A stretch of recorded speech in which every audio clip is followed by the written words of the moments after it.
What's up, you guys? This is Jay Younga2 back with another video, and today we're going to be talking about the truth about Lonzo Ball. Enjoy.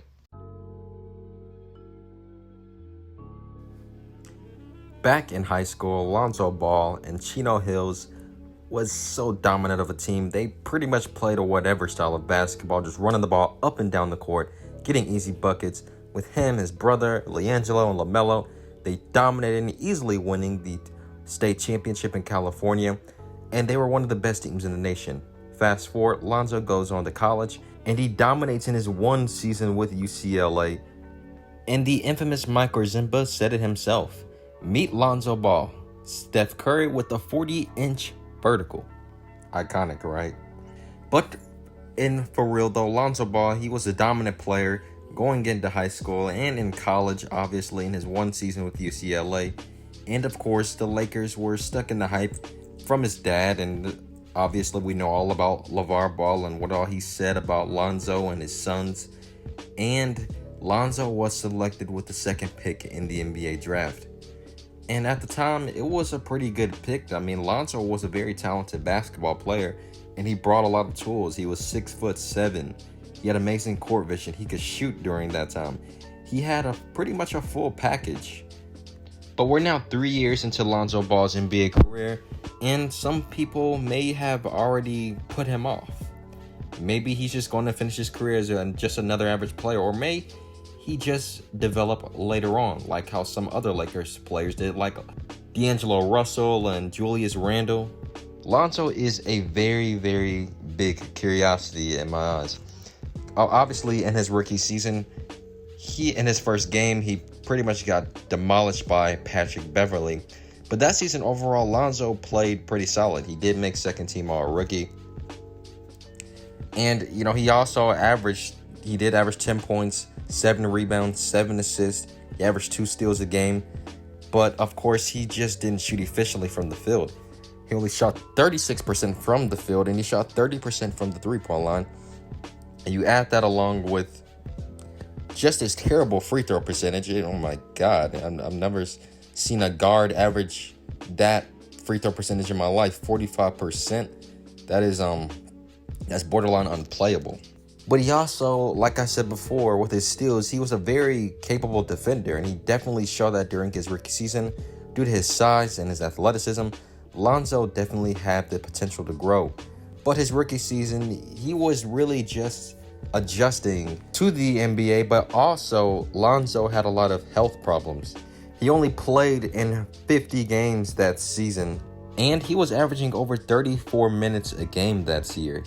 And the next season, when LeBron finally came to Los Angeles, Lonzo's numbers were pretty much the same.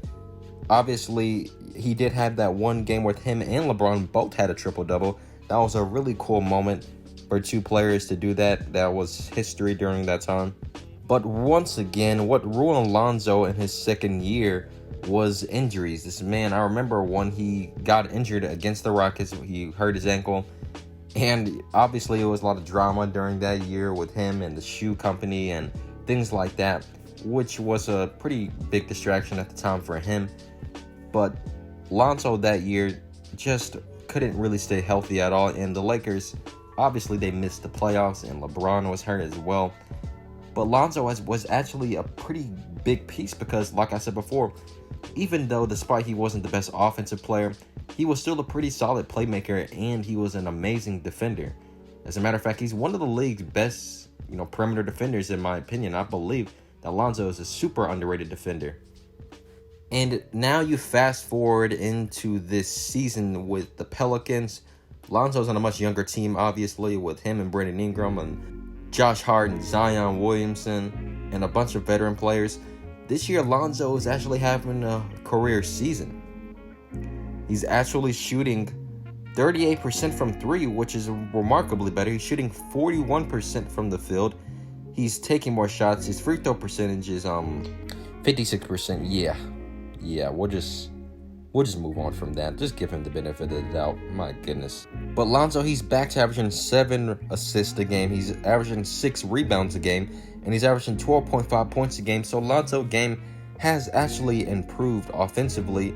But when you just look at Lonzo personally, he's just you know, there's going to be many great players throughout NBA history, and Lonzo just might be one of those great players that just his points per game won't really always be high. He may, at his best, average maybe 18 a game. But I think what's really going to make him a special player is just his other abilities that he has on the court.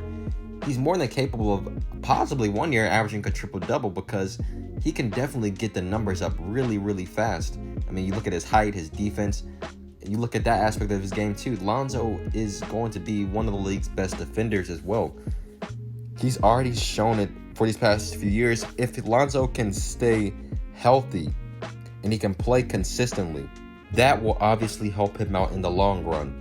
Because personally, in my opinion, I think Lonzo Ball is definitely going to finish his career, obviously, like Jason Kidd. Jason Kidd wasn't a big scorer, and that's who most critics and most people compare Lonzo's game to.